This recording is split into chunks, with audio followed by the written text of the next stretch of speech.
ମୋ ଛୋଟ ବଡ଼ ସମସ୍ତ ଭାଇ ଭଉଣୀମାନଙ୍କୁ ମୁଁ ପବିତ୍ର ସାଧାରଣତନ୍ତ୍ର ଦିବସ ଉପଲକ୍ଷେ ଶୁଭେଚ୍ଛା ଜଣାଉଛି।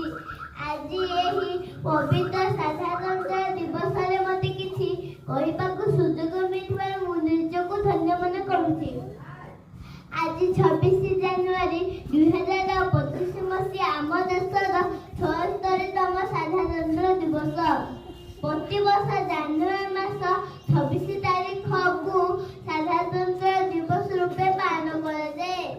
1950 ମସିହା ଜାନୁଆରୀ 26 ତାରିଖ ଦିନ ଡକ୍ଟର ଭୀମରାଓ ଆମ୍ବେଦକରଙ୍କର ସମ୍ବିଧାନ ପ୍ରଣୟନ ହୋଇଥିଲା। ଆମ ଦେଶ ଭାରତ 1947 ମସିହା ଅଗଷ୍ଟ 15 ତାରିଖ